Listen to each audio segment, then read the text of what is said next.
Route bloquée, commerce de la capitale éthiopienne fermé, des groupes de manifestants paralysés à Addis Abeba lundi, une situation qui fait suite à des violences entre communautés ayant fait 23 morts le week-end.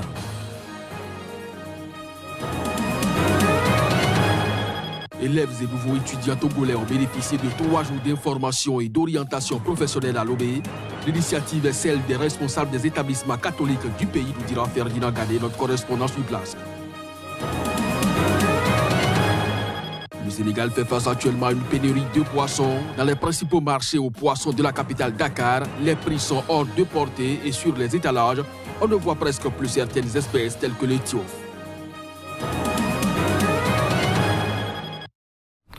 Bonjour à toutes, bonjour à tous et bienvenue dans cette session d'information sur Sika, route bloquée et commerce de la capitale éthiopienne fermée.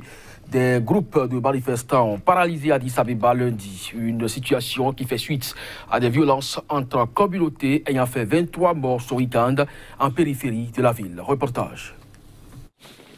Ces troubles et violences ethniques sont le dernier défi en date à l'ambitieux programme de réforme entrepris par le Premier ministre Abiy Ahmed. Déjà, sa profonde refonte de l'appareil sécuritaire est décriée depuis son arrivée en fonction en avril. Les manifestants sont descendus dans les rues de la capitale Addis Abeba pour protester contre des violences ayant eu lieu le week-end écoulé à Bourayou, à l'ouest d'Addis Abeba, en région Oromo. Sans nommer les auteurs, le chef de la police de la région Oromo a indiqué lundi qu'un groupe organisé y a perpétré une série de meurtres et de pillages, faisant 23 morts et 886 déplacés. 2 suspects ont été déjà interpellés selon des médias locaux. Le chef de la police a indiqué que son institution a tué 5 manifestants lundi, les décrivant comme des dangereux vagabonds qui tentaient de piller des propriétés et voler des armes de la police. Le Premier ministre Abiy Ahmed a fermement condamné ces meurtres et actes de violence contre d'innocents citoyens. Le nouveau Premier ministre a de nombreuses fois appelé les habitants du 2e pays le plus peuplé d'Afrique à la paix, mais des conflits intercommunautaires aux enjeux le plus souvent territoriaux ont émaillé le début de son mandat, notamment des violences entre Oromo et Gédéo dans le sud du pays qui ont déplacé près d'1 million de personnes.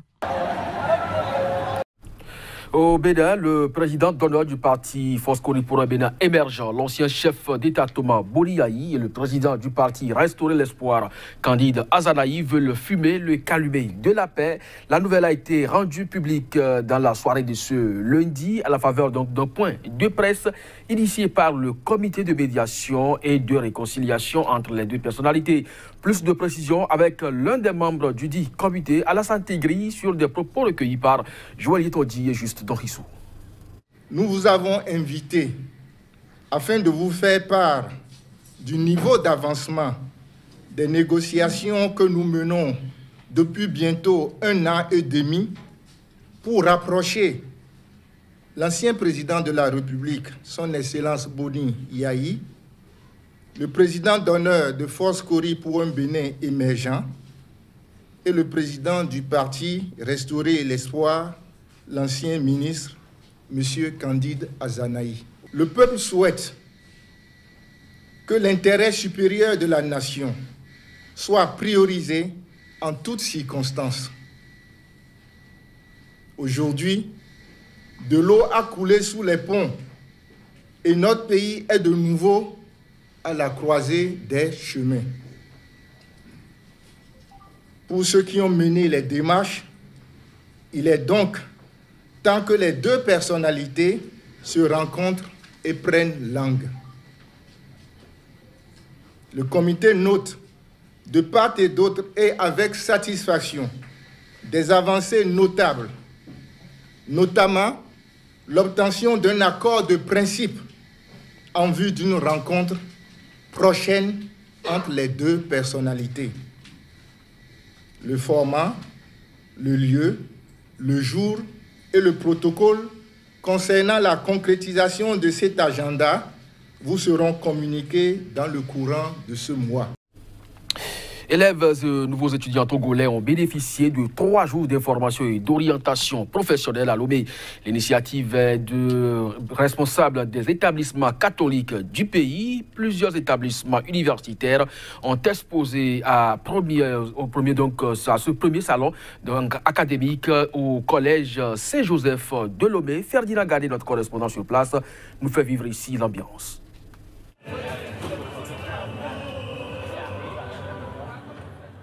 Devant les conseillers d'orientation, les nouveaux admis au BPC et au bac 2018 au Togo choisissent leur filière d'avenir pour être conseillers et orientés.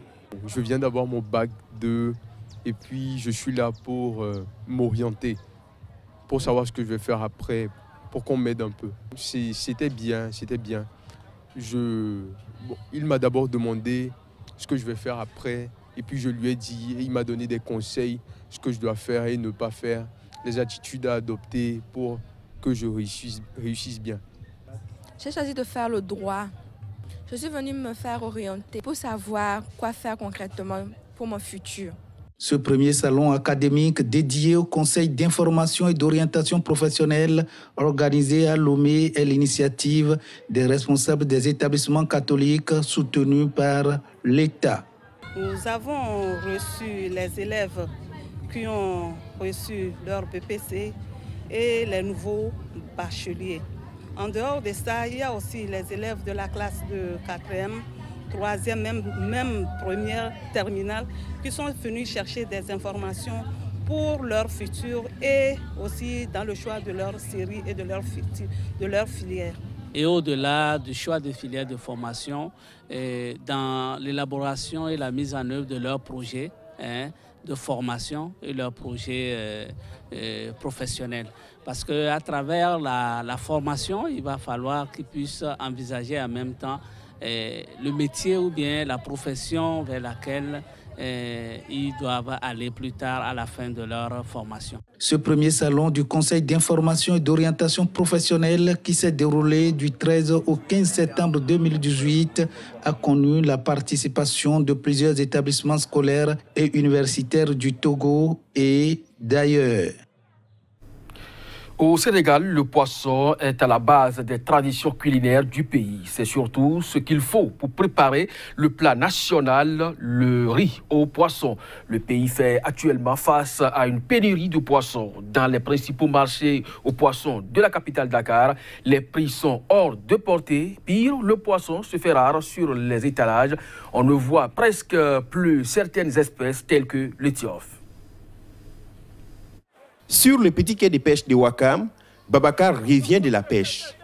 Il a passé 4 heures en mer et rentre les mains presque vides. Dans sa pirogue, quelques kilos de dorades pêchés à plus de 20 km au large. J'avais mis 2 filets de 300 mètres chacun et je n'ai pas eu plus de 20 kilos. Si le temps était favorable, je pouvais avoir 100 à 200 kilos de poissons. Avec ça, je ne pourrais même pas rembourser mon carburant. Mais je suis obligé d'aller en mer parce que je suis pêcheur et je dois nourrir ma famille. Manque de poissons, même constat au marché de Soumbédioune, l'un des principaux marchés aux poissons de la capitale, Dakar. Sur les étals, le poisson s'est fait rare. Les prix ont fortement augmenté, comme c'est à de 5 dorades. D'habitude, on pouvait l'avoir entre 2 000 et 3 000 francs CFA. Aujourd'hui, il est à 5 000, voire plus. Le poisson, il est inaccessible parce qu'avant, on l'achetait moins cher. On l'achetait entre 2 000 et 3 000, mais à date, on l'achète en 10 000, 15 000, ça dépend. Il est super cher. Ces manques de poissons, il est le résultat de plusieurs problèmes. D'abord, la pollution. Il y a aussi l'hivernage. La période coïncide avec la fête du Tabaski, un moment de trêve pour les pêcheurs où plusieurs d'entre eux ne partent pas en mer. Mais pour les acteurs du secteur, la principale cause de cette pénurie, c'est l'activité intense des bateaux de pêche industriels dans les eaux du pays. Les bateaux industriels ont pillé et raclé nos fonds. Le poisson se trouve très loin. Alors là, il y a des risques avec les intempéries, l'hivernage. On ne prend pas le risque avec nos bateaux, nos pirogues, d'aller si loin pour prendre ce poisson-là. Parce qu'au niveau côtier, il n'y a presque plus rien. Sur les quais, les pêcheurs crient leur manque à gagner Quant aux consommateurs, ils ne savent plus avec quoi ils vont désormais préparer leur tcheboudjen, le réputé plat national à base de poissons. Le sport, c'est dans un court instant avec Johannes Toano.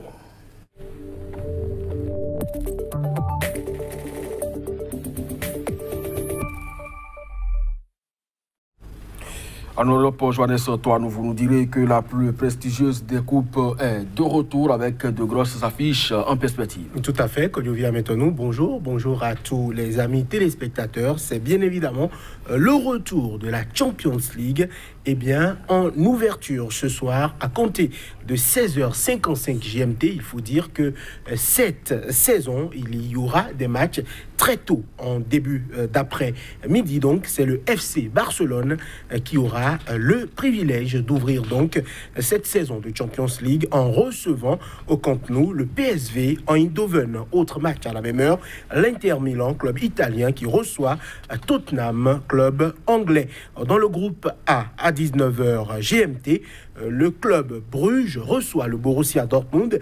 L'AS Monaco, club français, reçoit l'Atlético Madrid, vainqueur de la Ligue Europa. Dans le groupe C, vous avez Liverpool, c'est la grosse affiche de la journée. Liverpool qui reçoit donc le Paris Saint-Germain à la même heure. L'Étoile Rouge de Belgrade, club serbe, reçoit Naples, les Italiens. Dans le groupe D, deux affiches également à 19h. Galatasaray, club turc, reçoit le Lokomotiv Moscou, club russe, et le Schalke 04, club allemand, reçoit Porto, champion du Portugal.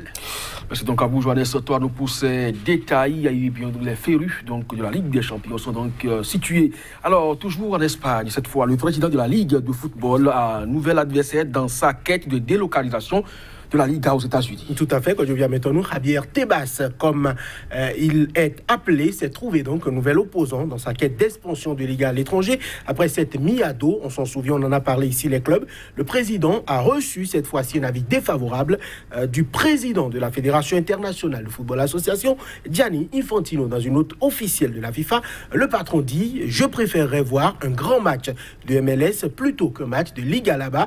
En football, le principe général est que vous jouiez à domicile chez vous et non dans un pays étranger. » Une opinion qui, vous devez vous en douter, n'a pas plu, du moins à Tebas qui a répondu « Je rappellerai au président de la FIFA que 3 clubs canadiens jouent à MLS et que le Toronto FC est le champion actuel alors qu'il existe une autre ligue professionnelle au Canada. » En Afrique, ça va se jouer également la 3e journée des éliminatoires de la CAN.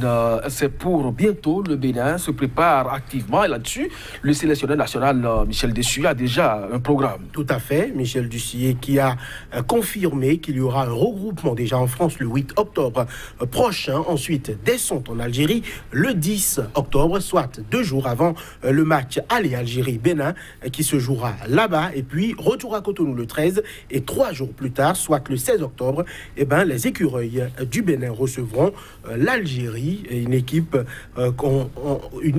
qui est du moins déclarée favorite du groupe. Mais aujourd'hui, les deux équipes sont au coude à coude, chaque équipe a 4 points. Eh ben, c'est cette double confrontation qui déterminera probablement le premier de ce groupe. Merci donc à vous, Johannes Toano. On croise les doigts pour les uns et les autres. Ce sera donc tout pour cette édition, mesdames et messieurs. Merci de nous avoir suivis. Très bonne journée en compagnie des programmes de SICA. À très bientôt.